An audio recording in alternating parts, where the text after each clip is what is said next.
大家好，收聽收睇嘅係 Chin World 世界頻道同埋 Facebook 直播嘅。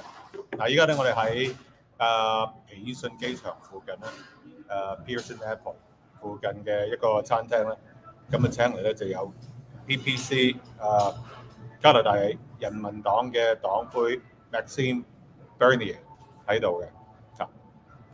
最後終於咧見到真人，咁啊仲有參選人啦，Mimi 喺度。Well, Maxime, it's a pleasure to see you finally in person. Yeah. So you were engaged on Sunday, right? Sunday night. So it's good to see you in person. Yeah. I know you'll be flying over to Vancouver as well, doing a lot of campaigning. Now, we heard you talk about the immigration policy that you believe in. Too many new immigrants, too many students coming into Canada, and we have to take care of that issue first before we accept more people. Yeah. Right. But I guess we haven't touched on are a few things, which is the Chinese Communist Party's infiltration into our campaign. This campaign, which people will cast their vote on the 28th of April, 3 weeks from now. Yeah. And then we see some of the bigger parties, especially the Liberal, they change the candidates in Ontario, right? Thornhill area. Yeah. So is infiltration really bad? I mean, it's the CCP spending a lot of resources trying to engage into our election and day of lives as well. Yes, you're right about that. And it's an important question because, as you know, we are a democratic country. We want our, electoral system to be respected. What happened at the election in 2019 and 2021, CSIS, our secret services, did an investigation. And yes, they did confirm that we had the Chinese Communist Party that did promote some candidates by giving them money to help them in their elections. Candidates in the Conservative Party of Canada and candidates running for the Liberal Party of Canada. That's interference. And we know that happened, but we don't know who are these people that are disloyal to our country and are members of Parliament right now in the Conservative Party of Canada and in the Liberal Party of Canada. But we, as a new political party, a populist party, our candidates are loyal to this country, to our country. Sorry, and they're ready to fight for you. So that interference, we must do better to be sure that it won't happen. But you said that in this election, actually, it was in the news that the Chinese Communist Party is promoting the Liberals, and for them, they think that it will be better if they can have a Liberal government. I don't like that. It's happening also with other countries, like in India. We have people here in Canada who don't share our values. So all that, it's because of mass immigration. We have people coming here. We don't do any screening. We don't know if they share our values. And when they are coming to our country, they don't integrate into our society. And they are more loyal to their country of origin and try to change our policies here, our legislation here in Canada, in favor of their country of origin. That must be illegal. That's unethical. And, if you are a member of a member of Parliament, your role must be to work for Canadians and be loyal to only one country, your country, Canada. Okay. Now, how about the NDP? Do you think this infiltration will apply to some of the major parties too? I mean, NDP is still a significant party. Yeah, Yeah, it may happen. We don't know. That's why we need to do a deeper investigation of that.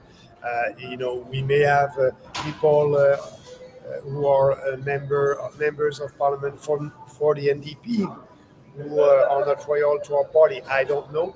We need to know. That's why we need to have a full and a complete investigation about that. Yeah. Now we cannot really disregard China because it's a low labor country. Yeah. But I also realized some place near Kingston they invested in a milk powder plant, which is huge. And I just watched that documentary. It says that it could feed 60% of the North American population. Is a huge milk powder plant from mainland China. So we are benefiting from China's low labor costs and also their investments inside of Canada as well. Now, but China, it's communist. They don't respect human rights. And if China attacks Taiwan, which the KMT got kicked out and they had to relocate to the Taiwan island back in 1949. What is if you become, first of all, got a seat in the MP?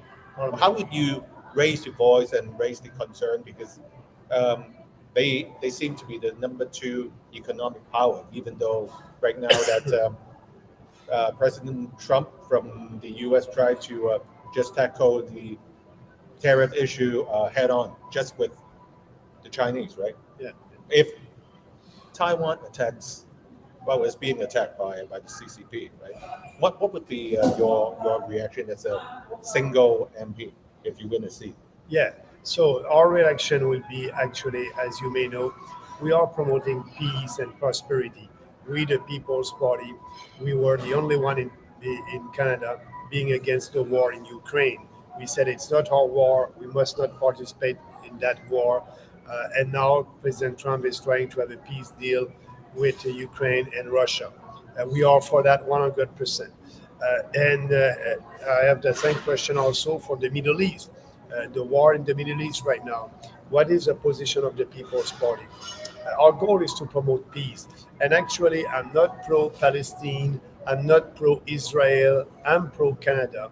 And it is not in our best interest to participate in a war in the Middle East. A little bit like Jean Chrétien did when he was Prime Minister.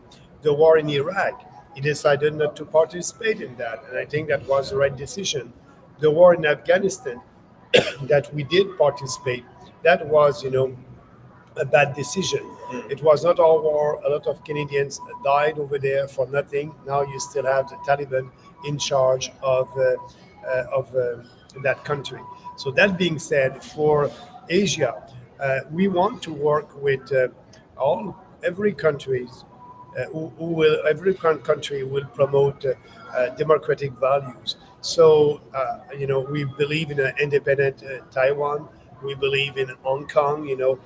It's that part of the Hong Kong was very prosperous, successful. That was a real free market place a couple of years ago. Flat tax, no more regulations, in deregulations, a lot of freedom. And now, I'm looking at what is happening in Hong Kong, and you have the Communist Chinese party that is all over Hong Kong. The freedom of speech is not the same. So for us, it's to promote democracy, freedom, and Western values. We will do that. But we don't want to be engaged in a war. We don't have the resources in Canada. Our Canadian forces, it's a woke organization. They don't have, they cannot do a war right now. They cannot protect our own country. We need to reinvest in our defense. We need to invest 2% of our GDP. So we cannot go and fight a war outside Canada. Let's first reinforce the Canadian forces, being sure that we'll invest in our Canadian forces up to 2% of our GDP, being able to first defend our country, working with the US for a common North American defense. And looking at what is happening. But before a war, we need to be out there and to promote our values all across the planet. So, and if there's a war, if there's an invasion, we'll look at that time. But my first answer to that is we cannot participate right now in a war. We don't have the equipment, we don't have the resources, and our Canadian forces are not well equipped for that. You started the party in 2018, right? Has been a few years, and I understand to gain the MP seats, it takes time, and then you are in your 60s now. So to bring the PPC party to the next level, definitely to get the traction, more people need to join, more people need to know the party. So it's like climbing Mount Everest. It's not easy.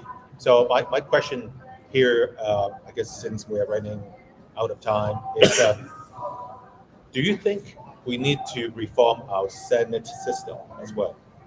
But first, the party to grow, yes, we need to be out there, speak with Canadians, and that's what I'm doing. We have great candidates. Mimi is here with me right now. She's running with us. She's fighting for you guys, for our values, for being sure that the People's Party will have our first candidate elected at this election. I hope so. So speaking about that, I don't like the electoral system right now in Canada. It's a parliamentary system. We won't able to change that, but maybe we can put more proportionality in our electoral system, because at the last election we had 5% of the vote, but we don't have 5% of the members of the representation of the in Parliament, 5% of members of Parliament.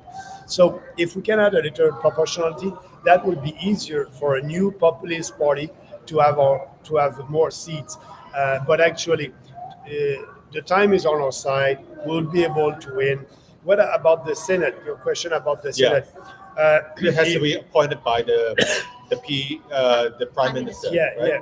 So about the Senate. So first, we want to have a reform for our electoral system. That would be great. More proportionality in our electoral system. Second, the Senate.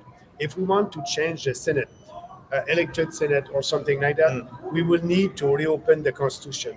That will be a huge constitutional debate, and we believe that we have more bold reforms to do before doing that. So what we will do before appointing a new senator, I think we may have a parliamentary commission, and knowing if that person is competent or not. We are not doing that right now. The Prime Minister will choose some of his friends, and that will be the appointment.